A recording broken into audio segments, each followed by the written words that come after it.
Donc, je suis avec Vincent Parizé, que j'ai eu la chance de connaître cet été pendant des événements. Salut Vincent. Salut, je suis content d'être là avec toi. Ben, tout d'abord, tu es un militaire, ben, un vétéran en fait, un des rares. T'as quel âge?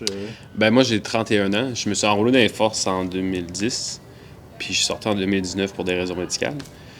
Puis oui, je suis jeune comme vétéran, c'est normal, parce que au bout de 9 ans et demi, c'est assez jeune de sortir des forces. Mais dû à ma condition médicale puis psychologique, j'ai dû raccourcir ma carrière, malheureusement. Je voulais la continuer, mais il y avait des enjeux qui faisaient en sorte que je pouvais plus continuer dans cette direction-là. Donc, si tu commencerais par nous parler de ton background en tant que, peut-être pas tout qu'est-ce que ton expérience, mais tes formations que tu as eues. Ben, je vais commencer par parler de moi, ma famille. Je viens d'une famille conventionnelle. J'ai grandi aisément, j'avais pas de problème. On a des belles valeurs familiales. Mon père, c'est un ancien militaire aussi. Il a fait 35 ans dans les Forces armées canadiennes dans le Royal 22e Régiment. Moi, de mon côté, c'était juste normal que je rentre dans les forces. C'était cette famille. Il y avait mon arrière-grand-père aussi qui avait fait la Première Guerre mondiale. Fait que cette famille, on va dire. Fait que, je suis rentré dans les Forces armées, j'avais 20 ans. Je venais juste d'avoir ma fille. Elle était tout jeune. Fait que c'était une raison pourquoi je suis allé à cet âge-là. Je voulais y aller plus tard, mais vu que je savais que j'allais devoir m'occuper de ma fille, puis financièrement surtout, je voulais mettre toutes les chances de son côté. Bref. Pour revenir à ma carrière, j'ai commencé mon cours de recrue. Je suis arrivé premier de cours, puis je suis arrivé aussi meilleur note académique. Par la suite, ce qui m'a permis de pouvoir mener la parade finale à la fin de notre entraînement.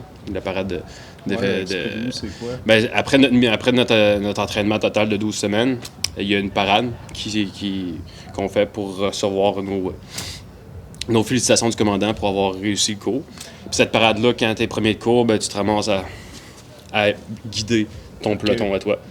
Puis c'est une belle expérience de vivre ça. Par la suite, je suis allé faire mon cours d'infanterie. Puis encore là, je suis arrivé premier de cours, meilleur tireur, meilleure note académique aussi. Puis ma section, on a été la meilleure section de ce fait-là. Puis encore là, j'ai pu aussi mener la parade finale.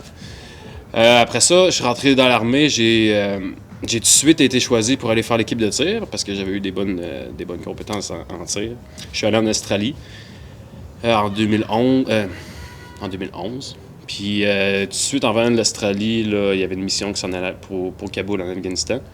J'ai participé à la montée en puissance qui a duré environ 6 mois. Toi, c'est. Pourquoi tu as commencé à. Mettons, là, on t'a vu apparaître dans des vidéos. Tu parles haut et fort quand tu en as l'occasion, puis que tu sens que c'est bien timé, on pourrait dire. Puis pourquoi tu as commencé à vouloir faire ça? Mon Dieu, ben, ça a donné un nouveau sens à ma vie, je te cacherai pas. Je veux dire, si on y va pour les raisons pourquoi je suis rentré dans l'armée. La liberté, protéger les autres, puis mais c'était vraiment la liberté. C'était vraiment pouvoir donner à l'être humain, à des êtres humains qui ont pas la chance d'ici au Canada d'être libres, d'aller dans leur pays, qui sont en guerre ou qu'il y a des insurrections par un belligérant, de pouvoir les aider à avoir une liberté puis une saine vie équilibrée avec de l'abondance dans tout. Comme qu'on avait ici. J'ai bien dit comme quand on avait ici. Parce que ici, maintenant, on n'a plus de liberté. Euh, on se fait imposer de la peur. On se fait imposer de la culpabilité par le gouvernement. On se fait imposer des amendes par le gouvernement ridicule. De la science qui n'est même pas de la science, leur science se limite juste à des statistiques fraudées. Donc, ça a donné un nouveau sens à ma vie. Ça a été d'avertir tout le monde le plus possible. Puis, j'ai pas de honte à avoir. J'aime souvent dire que j'ai mon armure de Dieu parce que du moment que tu combats pour la vérité puis pour l'amour, il n'y a aucune raison que tu aies honte de rien. Puis, il n'y a aucune raison que tu aies peur de personne. Bon, Ben, c'est aussi une fois que tu es libéré de la peur, ben t'as plus cette pression-là qui te contrôle parce que c'est l'arme, une des armes les plus puissantes, finalement. Ben, du moment que t'as peur, là, c'est ça qui arrive. Dans la vie, t'as 3 réactions. Disons, à la peur intense, disons, tu te fais attaquer. Soit que tu figes, soit que tu fuis, ou soit que tu vas contre-attaquer.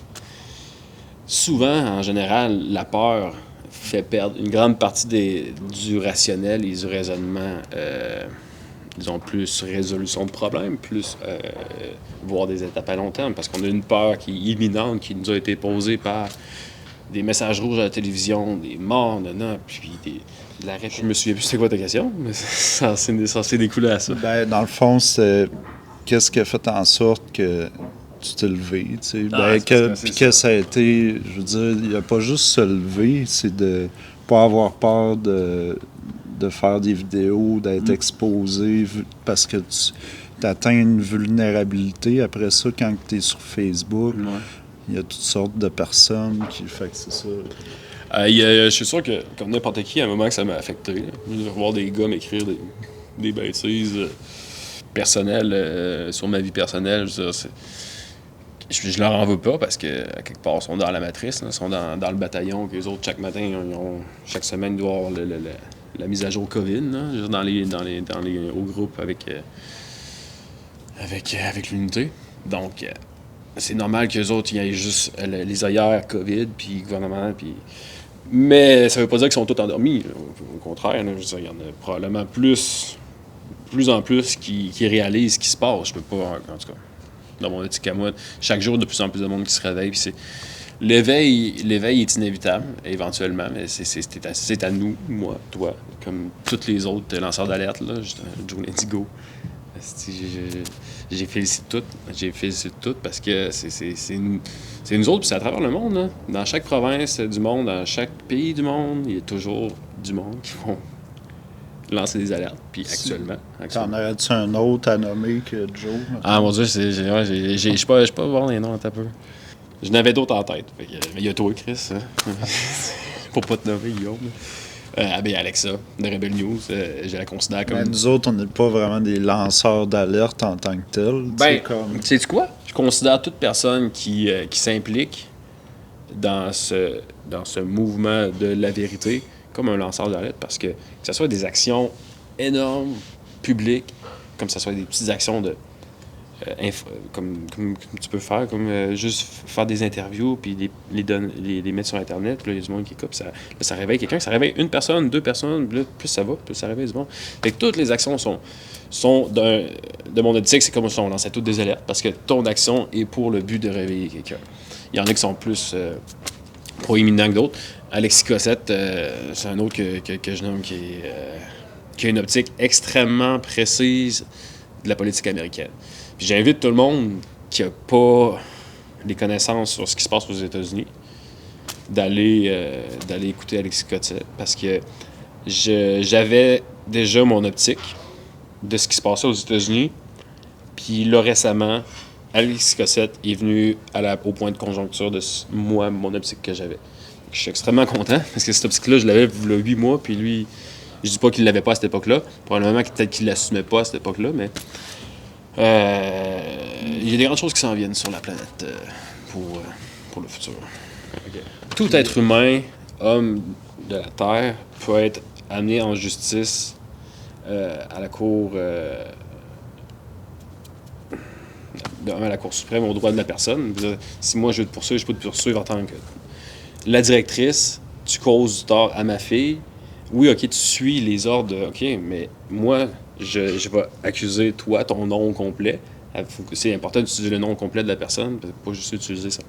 Donc, moi, j'ai 4 prénoms. C'est avoir les 4 prénoms de la personne pour l'amener en cours, l'être humain et non le titre qu'elle a. Bref, ça, c'est si vous voulez poursuivre des politiciens, des fois, parce que, tu sais, comme Justin Trudeau, il y a 6 prénoms. Fait que si tu veux le rendre imputable de ses actes, je dis ça comme ça, tu lui envoies une lettre directement, une lettre recommandée avec ses 6 prénoms à lui pour le rendre imputable de ses actes. Mais une fois que tu avertis quelqu'un que je peux avoir... il aurait fallu que j'aie une signature, que j'aille la voir en personne, que j'envoie une lettre recommandée, puis du moment qu'elle signe ma lettre recommandée, je sais qu'elle a l'ensemble de mes documents entre les mains. Puis du moment là, si elle ne fait pas respecter ce que je lui ai démontré à ma fille, ben, j'aurais pu par la suite le demander d'aller en cours, d'aller voir un juge, puis de présenter mon document au juge, puis à ce moment-là, démontrer que la directrice avait pas respecté le bien-être de ma fille dans les preuves qu'on démontre là. C'est un chemin que personne ne veut entreprendre, là. Personne ne veut aller à la direction de l'école en cours, puis rendre quelqu'un imputable malheureusement de la propagande, puis de la pression médiatique, pression des gouvernements, des commissions, des whatever. Malheureusement, on est dans un... Mais, en tout cas... On est rendu là, malheureusement. Ça prend des gens qui... Ben, c'est ça. C'est intéressant de voir qu'il y en a qui... C'est pas tout le monde qui sont prêts à faire toutes ces procédures-là, cette préparation-là. Fait que, à quelque part, ça fait en sorte que les gens y abandonnent. Justement, j'ai vu aujourd'hui 2 personnes. Okay, ben il y a François Malaga, que lui, il fallait qu'il passe en cours aujourd'hui pour une raison X liée à... Ben lui, en tout cas, il y a ses étiquettes qui ont été repoussées au mois de mars l'année prochaine. Fait que dans 8 mois, il va passer en cours pour ses étiquettes. Fait que là, ça a été repoussé de 8 mois. Il y a Joe Lindigo aujourd'hui. Il fallait qu'il passe en cours pour démontrer l'inconstitutionnalité du port du masque et tout ça à la sécurité publique puis à la santé publique, au DPC. Puis il est arrivé là, puis il y avait une pancarte qui disait que exceptionnellement, le 16 et le 17... le palais de justice allait pas exiger le port du masque. Non, s'arrêter. Non, allait pas faire passer les causes pour santé publique. Fait que dans le fond, la cause à Joe Lindigo, qui était pour une cause de la santé publique, ben allait pas être allait être reportée à une date ultérieure. Mais le fait est, c'est que Joe avait l'intention de créer une jurisprudence comme moi je peux faire. Je veux dire, je peux aller voir un juge puis je pourrais monter un beau dossier puis tout faire. Mais il y a du monde qui sont qualifiés pour ça, puis je me demande, ben, il y en a quelques-uns en Cour suprême, là, on se le cachera pas. Il y a en Beauce, j'ai pas son nom vite comme ça, mais c'est un restaurateur qui est un ancien avocat, une firme d'avocat, il est en Cour suprême. J'ai vu son ordonnance de cours, il y avait 28-30 points. 28-30 points, tac. Avec ça, je peux faire 28-30 points facilement, puis c'est toutes des choses vérifiées et vérifiables et véridiques. Quand on veut pas le savoir, quand on se met la tête dans le trou, là, comme une autruche, c'est sûr qu'on le voit pas, là, mais tout est sur Internet, puis tout est vérifiable. Puis... Bon, OK. On va revenir un petit peu sur le côté militaire.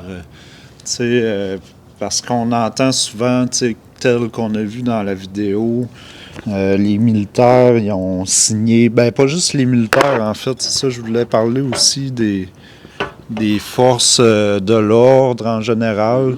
Eux, ils ont signé un serment. Fait que, premièrement, c'est quoi que ça l'implique? Ben, ça implique de... Moi, je l'ai signé sur la Bible. Je sais pas si tu as le choix de le signer au nom de la reine ou de mettre ta main sur la Bible. Moi, j'ai mis ma main sur la Bible. C'est un signe de faire respecter la Constitution, les droits et les libertés de la personne dans ton pays et ailleurs dans le monde. Puis ces droits-là impliquent justement la liberté de se promener. Dans la Constitution, il y en a plusieurs droits dans la Constitution qu'il faut protéger. Puis ils ont donné de deux. Dans leur décret, ils ont donné des pouvoirs spéciaux à des policiers qui vont à l'encontre de justement la protection de la Constitution. Fait que tu ne peux pas donner des pouvoirs spéciaux comme rentrer chez quelqu'un avec un télémandat puis pour un décret qui est illégal. Ils ont créé... Confisquer la caméra d'un journaliste indépendant. Ben, confisquer des biens matériels sans mandat. En plus, c'est pour l'information du peuple, c'est pour... Bref, hein, c'est ça. Donc, Donc, malheureusement, je peux pas montrer l'interview complète sur YouTube parce que je veux pas que YouTube supprime la vidéo puis me fasse une strike.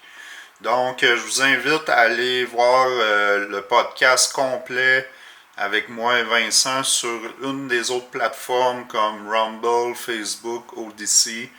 Vous pouvez aussi l'écouter en audio. Je vais m'ouvrir un Spotify, iTunes, tous les trucs audio. Donc, allez voir ça. C'est super bon, je vous le garantis.